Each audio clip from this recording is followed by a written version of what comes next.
Hello and good morning. So it's here. I don't know how he managed to get this thing out so quick, but yeah. In the last couple days, One Vision 0.96 came out, essentially jumping 4 versions to complete all of Chapter 4 plus its side quests. So yeah, there's a ton of new stuff that got done here. It cannot be understated how ridiculously huge that is. I mean, before it was like, oh, here's one alignment for one chapter over here. Now it's the entirety of Chapter 4 and side quests. So yeah, that's insane that he got that out that quick. But yeah, there were a bunch of other things that came out in this patch as well, including Lindell getting a unique class, kind of similar to what happened with Ogre there, where he gets a class that's kind of covering some of the original class's downsides. Like for example, with Ogre, he ends up losing access to preempt, but he can deal with magic a bit better. I would say Lindell's is pretty similar. He gets better options as far as dealing with magic and stuff like that goes. He gets a few extra tools.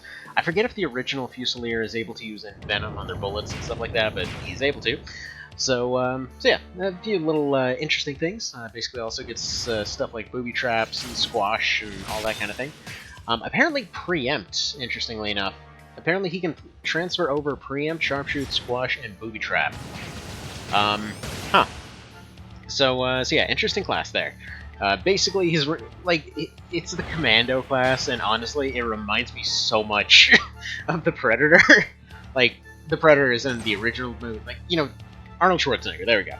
Anyway, so yeah, it just makes me think of that. So, as if he didn't remind me of that before.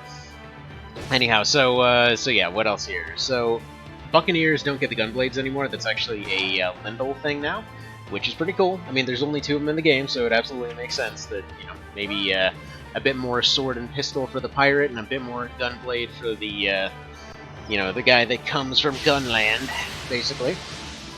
Let's see, Arson Kiss skills got a bit nerfed. Looks like First Aid got renamed to Gambit, which gives flanking. I believe that's the same as back attack used to be. I could be mistaken on that. But yeah, it's a few things got reworked there. I'll include the whole change list in the description there. But yeah, a whole lot of new stuff.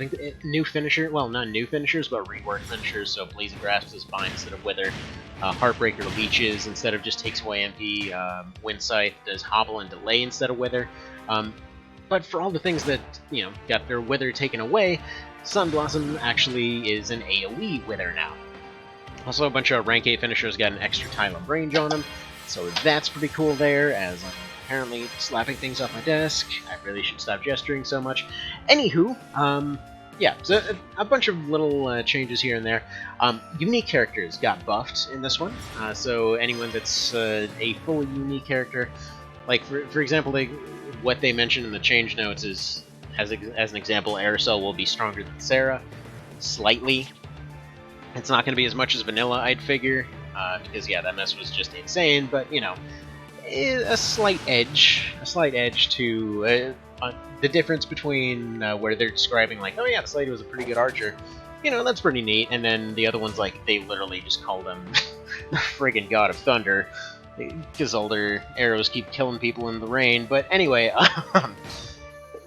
moving on here. So.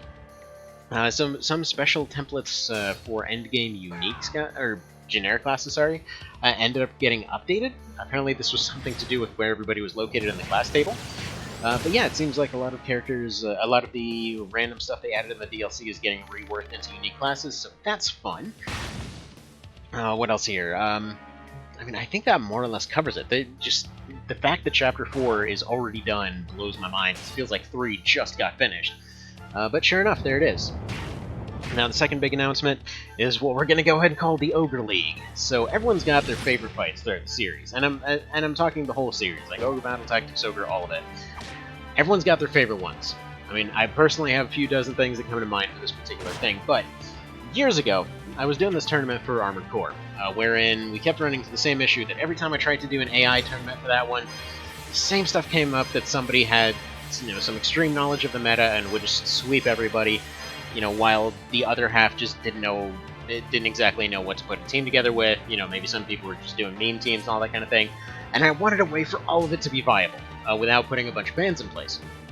So the fun part that we did was basically everybody just names their favorite character from the series, and we just remake them and see how they do. And sure enough, one of the lowest ranking characters in that entire series, with nothing going for him, wound up in like 2nd or 3rd place, depending on what you want to do.